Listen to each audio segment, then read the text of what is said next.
2 seasons, 2 continents of carnage. One Marine buried so deep in a terrorist's family that she fell in love with the target's daughter, and one Black Hawk pilot blackmailed into destroying her own family for the flag. And at the end of all of it, the 2 most honest lines in the entire show: all we changed was oil prices. And what makes me sick is how little will change. This is every single thing you need to remember from Lioness Seasons 1 and 2, all 16 episodes one by one before Season 3 premieres on Paramount Plus tonight. Full spoilers from here on. Let's go! Welcome back to Flick Flash, the channel that rewatches everything before the new season so you don't have to. 16 episodes, 16 chapters. Use the timestamps to jump to wherever you fell off. Want the scene-by-scene deep dives? The premise? Cold open. The Lioness program is CIA tradecraft that sends a woman at the people around a target, befriend the wife, the daughter, the sister, and walks the kill through the front door. Zoe Saldana, runs it, and in the opening minutes, her current asset gets burned and dies badly, on Joe's order to level the site, rather than let her talk. Enter the replacement. Cruz Manuelos, a young Marine who joined the Corps literally running from an abusive boyfriend, no family, no ties, nothing to leak. Perfect. Joe recruits her with one mission: get close to Elia Amrohi, socialite daughter of Asmar Ali Amrohi, one of the biggest terror financiers on Earth. Above Joe, Caitlin Meade, Nicole Kidman, the coldest operator in Washington, and Byron Westfield, the CIA's velvet knife. The title is literal. Cruz gets broken down into a weapon, brutal training, brutal rules, and an initiation where the QRF team,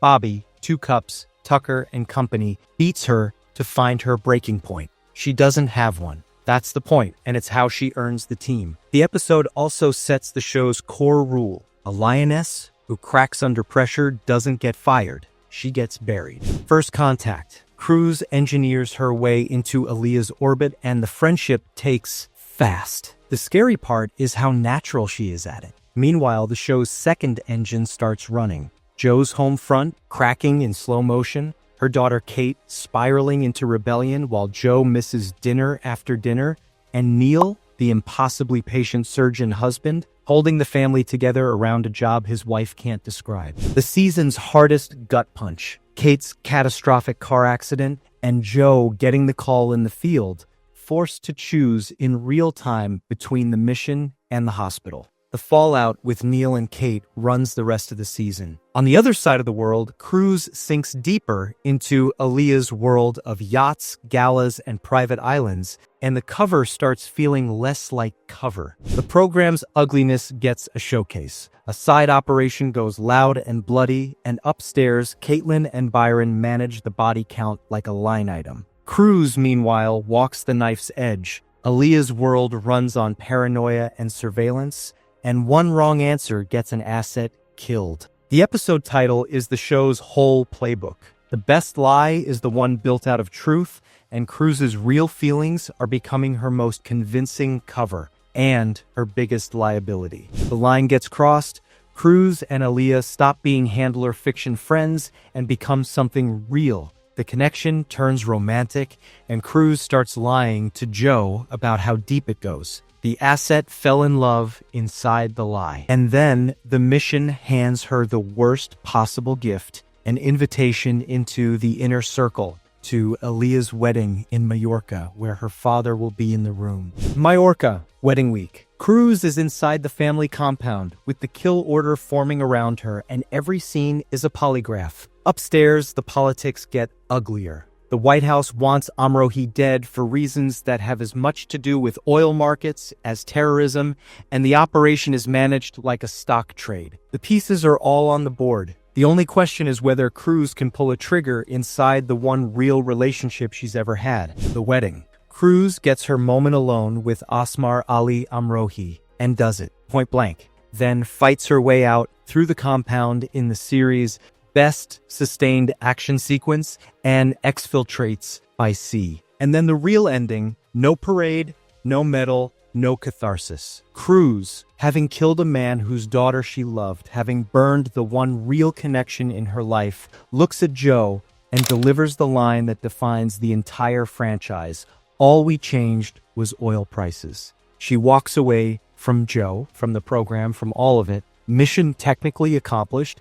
Every human being inside it worse off. Carry forward. The program eats its lionesses. Cruz went in a believer and came out broken. Joe keeps choosing the job, and Neil's patience is not infinite. And upstairs, missions get ordered for markets and elections, not morals. Season 2 weaponizes all three. Season 2 opens on U.S. soil. Congresswoman Hernandez is abducted in broad daylight and held in Ojinaga, Mexico by Los Tigres, the cartel of Alvaro Carrillo. The team hits the compound and gets her back, but the message lands: someone is destabilizing the border on purpose in an election year, with the president polling at 40%. The answer is a new Lioness, and this time she doesn't volunteer. Captain Josefina, Josie, Carrillo, Black Hawk pilot, call sign Thunder, 4 tours, Silver Star, and Alvaro Carrillo's U.S.-born niece. Joe's opener, "You love your country?" translates to, "Your country has chosen you for its dirty work. Sign here." The Trojan-horse gets built. The plan? Fake a dishonorable discharge, burn Josie's career in public, and let her coveted pilot skills get her hired by her uncle, flying loads for the cartel with a CIA team in her back pocket. Joe bulldozes through Josie's chain of command, including reaming a base commander within an inch of his life to make the cover real. Josie resists. The machine doesn't care. Season 1's Lioness was a volunteer. This one's a conscript. The cover goes live. Josie's discharge hits cable news while she trains with the team at Fort Bliss. In Washington, Caitlin dines with Senator Fuller and shakes loose a black fund, the money that makes everything after deniable. And when charm doesn't finish flipping Josie, leverage does. She lied about knowing her family's business and speaking Spanish, and Joe uses it. Cooperate or go down as a mole. The episode ends with Josie making the coerced call that reopens the door to her father, Pablo. 2 returns and 1 atrocity. Cruz is dragged back, quit or pack your kit, and becomes Josie's handler and the season's conscience. DEA wildcard Gutierrez introduces himself as the file you can't check out of a library. Then the warehouse. A night raid on a Los Tigres site uncovers 500 trafficked children, and because the mission profile doesn't cover it, the team leaves them. Bobby speaks for everyone. "What the f*** was that?" It's the darkest image in the show, and it breaks something in Joe. Joe goes rogue, quietly. She's planted a tracker on one of the kids and runs an off-the-books rescue with Kyle, Bobby, and Gutierrez. The official mission advances in parallel. Flip Pablo Carrillo, Alvaro's brother, Dallas lawyer, cartel counsel, the show's great 90 out of 10 villain, with the promise of protective custody, a mansion in Idaho, somewhere. At the Carrillo dinner table, Pablo monologues about how empires die, and then the rescue blows up, literally, in Joe's face. The title is the U.S. Federal Treason Statute. Kyle recites it. The bombing is the largest loss of federal agents since Waco, per the show's own newscast, and Joe barely survives. Cell phone shrapnel tore an artery that will kill her if it tears again. She makes a goodbye call to Neil from the wreckage. In the aftermath, Washington converts the whole operation into a black op. Mullins leaves the room, and the order stands: neither Pablo nor Gutierrez comes home. The mansion in Idaho was never real, and suspicion of a mole falls on Gutierrez. Joe wakes up swinging and gets an omen from her doctor. The devil's showing aces. Think it through before you play your hand. Mullins connects the dots. The bombing was a Chinese-run proxy hit designed to fix American eyes on its own border, while 2 Chinese nuclear scientists move toward Iran. Gutierrez is cleared. He's a Boy Scout, not a mole. The mission pivots from Mexico to the Middle East, and Joe, told to fold, gives Byron the truest line she has: "I can't walk away on a loss." The plane takes off. This one's gonna be spicy. 2 continents. In Costa Rica, Caitlin and Byron make Pablo the real offer. Not custody, a throne. Run Los Tigres for Washington. Pablo accepts so completely that when the team hits Alvaro's estate and secures the Chinese MSS agent, it's Pablo who executes his own brother. Byron vomits on the jet.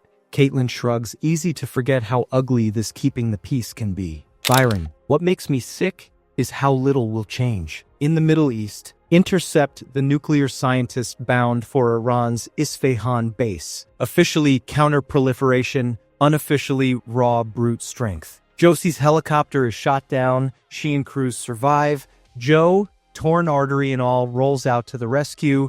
The team is nearly overrun before air support rains fire at the last second. Everyone comes home barely alive. Joe walks in to Neil's "You'll always have a home to come to." A truce, not a resolution. The board as season 3 opens tonight. Joe, alive, home, artery held together with luck. Exit, named and refused. The bond to the job is fully intact. Cruz, handler, now Joe's chosen successor with the Josie door left wide open after "it would be nice to feel something other than shame and fear." Josie, burned soldier, CIA asset, and now daughter of the man who runs Los Tigres for Langley, the sharpest loose thread in the franchise. Pablo, king of the cartel, crowned by the CIA, one brother's body deep. Gutierrez, cleared, alive, and last seen under a black op order that says he doesn't come home. Washington, Caitlin, Byron,